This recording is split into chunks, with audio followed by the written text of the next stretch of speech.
السلام علیکم او ستړي مشه د دډیوه قدرمنو کتونکو او اوریدونکو زه وکیل خان یم او نن می تاسو د امریکا ورجینیا ریاست په مناسس ښار کې دا وخت ولاړم دلته کې د امریکا صدارتي انتخابات په دغه انتخاباتو کې د امریکایانو لخوا یا د امریکایي ولس لخوا د وخت نړوان دي چې کوم ارلی ووټینګ یا کوم عمل دی دغه پروسه کې لګیا دي خلک برخه اخلي د امریکا صدارتي انتخابات د نومبر 3 نیټې لپاره ټاکل شوی دي خو د امریکایي چارواکو تر مخه په دغه ارلی ووټینګ کې یا د وخت نړوان دی رای اچولو کې تر دې دمه پورې په میلیونونو امریکایانو تر اوسه پورې ووټونه یا رای اچولي دي ما تاسو یو پولینګ سټیشن ته راوستي کوم پولینګ سټیشن چې د سرکاري ودانو غیر چاپیر یعنی په مناسس ښار کې دی او دلته خلک راځي دلته ووټونه اچوي رای اچوي دلته غواړم چې د خلکو سره خبرې اترې وکړو د خلکو نه وپوښتو د دې انتخاباتو نه د دوی تمې او امیدونه څه دي نو دلته به د خلکو سره خبرې اترې کوو د الیکشن افسرانو سره به خبرې اترې کوو دغه شانتي د عام ولس سره به خبرې اترې کوو نو تاسو راسره اوسئ او راځئ چې ورشو دغلته کې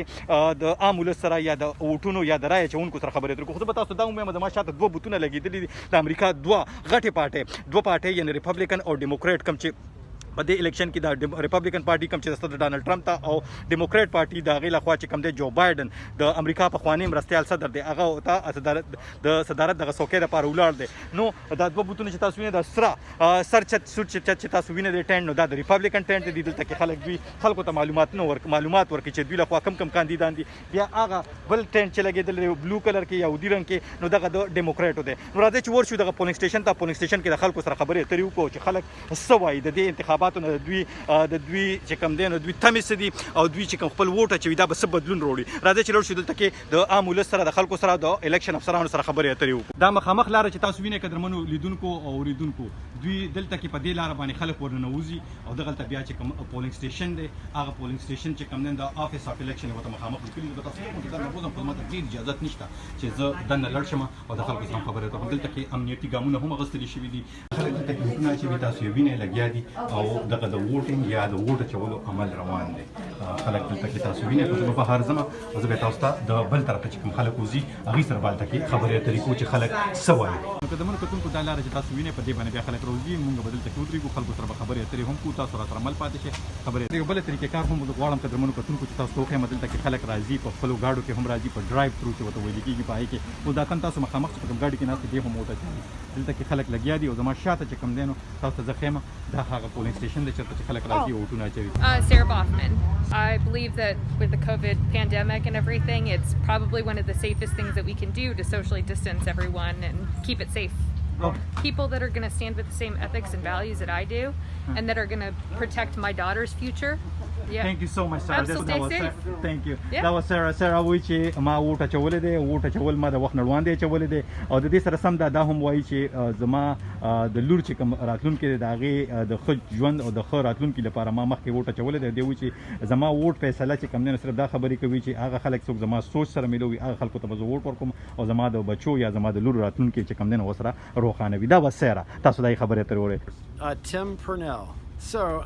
one time I was absentee back a few years ago, and I knew that I couldn't be here on election day, and found out about the in-person voting here. So when they said that they're going to allow early voting, that was easy. Monday, 2:00 in the afternoon, no crowds. Okay. Vote, get my sticker. It's all good. You got your sticker. You voted. Okay. What determines my vote? Yeah. Oh, disillusionment with the way things are going right now.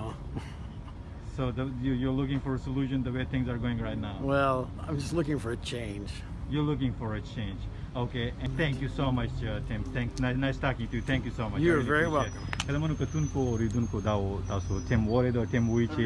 زه بدلون غواړم په امریکا کې دغه تاسو ولید ووټ یې واچو او دوی وایي چې ما خپل ووټ واچو ووټ مې ځکه د وخت نړوان دی واچو چې یو وخت و چې ما کله الیکشن تېر نو په هغې کې ما ووټ نه واچولو ځکه چې ما ته موقع نه وه میلاو شوې او دا مونږ ته یو ښه اپرچونټي یو ښه موقع ده چې مونږ زه چې کوم دی نو ووټ واچوم د ټیم خبرې ترې تاسو واورئ دغه لار باندې خلک ننوځي په دې لار باندې واپس راوځي Anya, want to sit in lines on November 3rd? You don't want to sit in line. Civic duty, right? It's your civic duty, so you're here to vote. Yeah. Do you think you Hopefully. Huh? Hopefully. Yes. I am hoping for it. That's why I'm voting. That's what you are voting. Thank you so much, sir. کله کتونکو تاسو د انیا خبرې اترې واورېدې او دا وایي چې زه خپله رایې اچوم لګیا یم او دا وایي چې دې سره به هغه بدلون کوم چې دا غواړي ورسره راشي کیدای شي چې کوم دی دا ووټ پکې او دا وایي چې دا زما یو ذمهواري هم ده چې زه خپل ووټ او یا خپله رایې واچوم د انیا خبرې اترې تاسو واورېدې You can put your phone over there and then grab a sticker. All right, and so you can go out this door, ma'am, or go right here.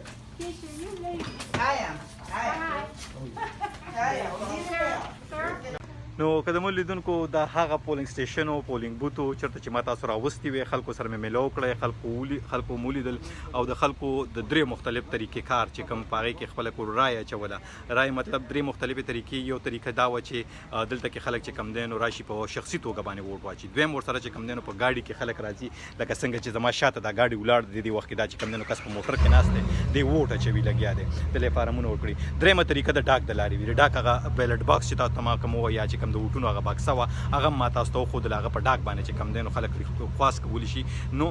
دغه ووټونه دغه رایې دغه طریقې سره هم اچولی شي د دې سره سم تاسو ته به زه دا مهم قدرمنو لیدونکو چې دغه ووټونو دغه عمل چې کم دی نو دا د کوم چې نومبر 3 یا د نومبر 3 نیټه ده په هغې باندې به خلک راځي ووټونه تاسو ځینې خلک ور تاسو ان یا مور دغه وایي چې زه په نومبر 3 باندې چې کم دی نو یا د نومبر په 3 نیټه باندې چې کم دی نو په کتارونو کې نه ودرېدل غواړم نو ځکه د وخت نه مخکې ووټونه اچوم تاسو د ان یا خبرې واورئ دغه شان سیاره خبرې مو واورئ ډېرو خلکو خبرې مو واورئ تاسو مونږ میلاو کړلې څوک د یو ګوند څوک د بل ګوند سره تعلق ساتي موږ خو چا نه دا تپوس ونه کړو چې دوی ولې په مطلب چاله ووټ ورکوي خو تاسو د خلکو رایې یا خلکو نظر واورېده چې خلک څه وایي د دې انتخاباتو نه د خلکو تمې څه دي په وطن کې یا په امریکا کې په خپل ملک کې څه بدلون راوستل غواړي د ووټ د لارې تاسو خلک هم واورېده د الیکشن افسران چې کوم چارواکي دي تاسو ما تاسو دننه پولینګ سټیشن هم خو هغې کې هم تاسو خلکو سره میلاو شوئ نو د نومبر 3 نیټې لپاره ټاکلې شوي انتخابات او په دغه انتخاباتو نه وړاندې چې کوم د انتخاباتو اچولو یا د ووټ اچولو کوم عمل دی هغه تاسو په پرنس ویلیام کاونټي کې د امریکا ورجینیا ریاست په پرنس ویلیام کاونټي په مناسس ښار کې تاسو ولیدو هم د دې سره زه وکیل خان تاسو نه اخلم اجازه تاسو چېرته هم یې تاسو بریالي اوسئ خوشحاله اوسئ د لوی الله په امان